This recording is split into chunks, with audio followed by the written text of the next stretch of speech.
Mr. Madison, thank you for coming. Thank you for having me, Joe. So, what's your background as a politician? In 1751, I was born in Port Conway, Virginia.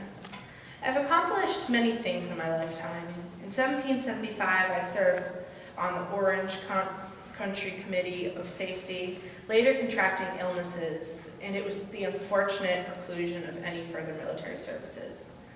In 1780, I was chosen to represent Virginia in the Continental Congress. I was ecstatic about this. I disagree with the Articles of Confederation when the Congress have the states to carry out its laws. So what do you see as the main problems with the Articles of Confederation? My state, Virginia, has many people in it. In fact, it's one of the highest populated states. My mission is to be able to own more votes, since we are so significantly larger than the other states. I feel as if we should be distributing votes based on the population and not give each state the same amount of votes. That states, I think that the biggest problem with the Articles of Confederation is that there is no means to enforce unity amongst the states, and unity will ultimately benefit us greatly. So how do you think the states should be represented in the legislature? My personal opinion is that we should count slaves as a person individually, and they are people too. They are not our property. Through treating the slaves as property, we are not treating them with the proper humane respect that is as people they deserve.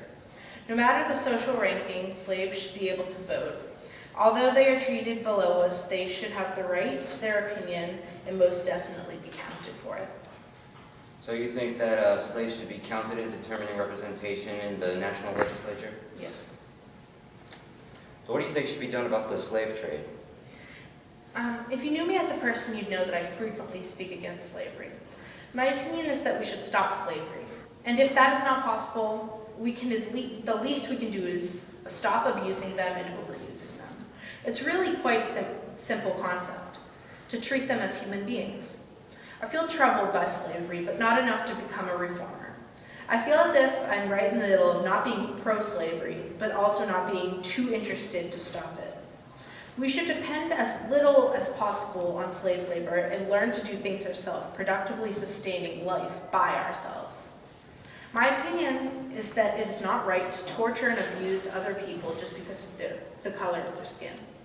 Southern slave laws have degraded slaves from the human rank, depriving them of rights, including the right to vote, that they would otherwise have.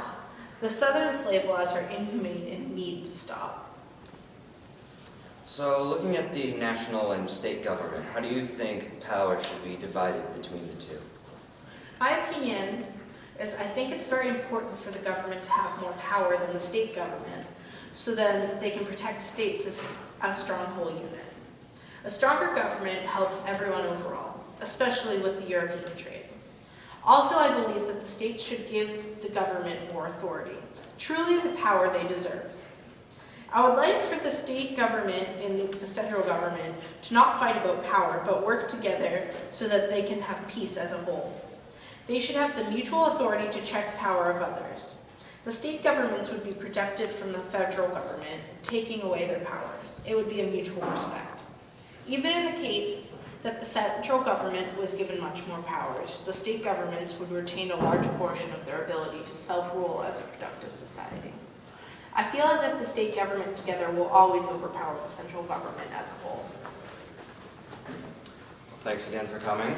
Thank you so much for having me.